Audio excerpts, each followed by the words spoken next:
So forgive me, I'm probably just going to ramble on a little bit. I was watching Collider's Jedi Council, like I do every week, and I've been watching probably everything YouTube has to offer when it comes to Star Wars. I'm a huge Star Wars fan. From Red Letter Media, their great, awesome critiques of the prequels, to new YouTube channels that have been created simply from the anger from The Last Jedi.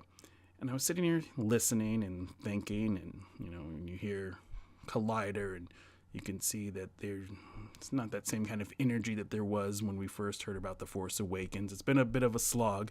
Like everything that's going on in this country, people are split, angry, pissed off. No one's ever happy. I love Star Wars. Star Wars is my favorite franchise of all time. I was live when the original trilogy came out, but I wasn't old enough to go see the movies, so it's always just kind of the original trilogy stands as one kind of huge movie that I would just watch. It wasn't until I was probably 10 or 11 that I realized there's a difference between Empire and the first one, and New Hope, and Return of the Jedi. It was just all one movie. And I've noticed since maybe the end of Empire Strikes Back, no one has ever been happy with the Star Wars movies. The only time people are ever happy with the Star Wars movies are with the trailers. And I figured that out because even with Return of the Jedi, people were disappointed. People were talking about the Ewoks. It wasn't the same as Empire. Then George came out with the prequels, and obviously people were pissed off about that. Again, there's whole channels devoted to that. And then, of course, Force Awakens, a rehash. The Last Jedi, we don't even have to go into that, and Han Solo was a mess.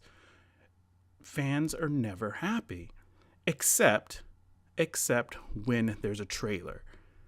When we saw the first trailer for Episode 1, I remember it was the best thing I'd ever seen. Mainstream media, everybody, their heads blew up. It exploded. It was excitement. And then we saw the movie. The disappointment came. Clone Wars, Revenge of the Sith, we all put our hope into it, and then it fell apart. Force Awakens, and again, I know it made a lot of money, but, in hindsight, people aren't really happy with it. Same with The Last Jedi.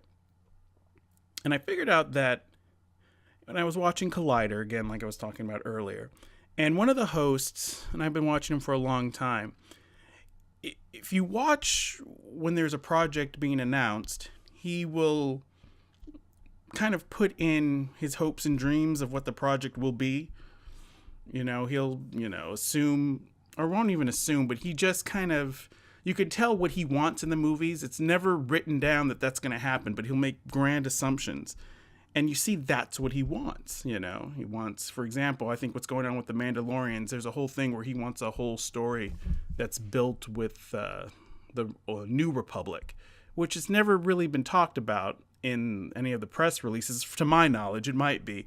But I've seen him do it with the others and a lot of assumptions. And it always annoyed me. But then I figured that's kind of what we all do. I think Star Wars is so far gone, and far gone's not the right word. Star Wars has been around for so long. It has so many different meanings to different people. Some people are more into the Jedi. Some people are more into the more fascist army aspects of the Empire. Others just like Luke.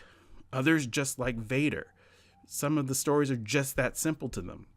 Or others have taken deep dives into the mythology, the books, the games, where that's kind of where I lie. I didn't really read a lot of the books, but I played the games and I know a lot of the lore. And I think that's why Star Wars fans will never be happy. Because when we see that trailer, it gives us the highlights of what we know to be Star Wars. A John Williams theme, a ship that we were familiar with, Millennium Falcon, a lightsaber. It gives us all those bells and whistles that we love that's incorporated with Star Wars. And we build the movie in our own heads. That's why we're always hyped.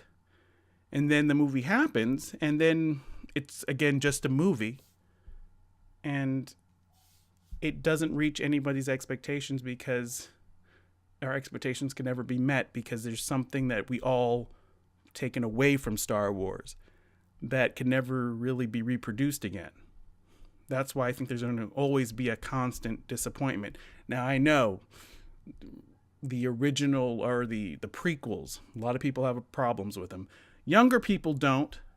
I'm an older person and I don't love them, but for them, that is their Star Wars. Force Awakens, people wanted a completely different direction. I personally want a different direction. Some people thought it was, for me, I want something new, but that's not even the point.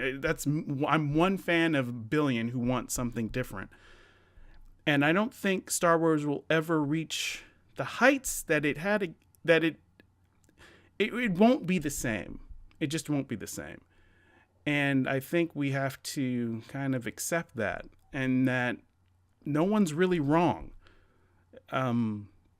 If you like The Last Jedi or loved it, you're as solid as a fan as a person who didn't. I know there has to be a divide and a line has to be drawn for everybody. We're all fans, but we've all taken so many different aspects of the movies, the books, that have made them personal to us, that there's no way that it could ever satisfy us the way it did when we were younger. And for the people who say, well, you need to listen to the fans, Lucasfilm needs to listen to the fans. Guess what? People who like The Last Jedi were fans. So if you didn't like The Last Jedi, they're not fans. I don't know if that sentence made sense, but you get my point. We need to stop. When people say I've got to think about the fans, they're really saying they need to do what I want them to do. So I don't know. Yeah, I don't know. All right, that's all I got.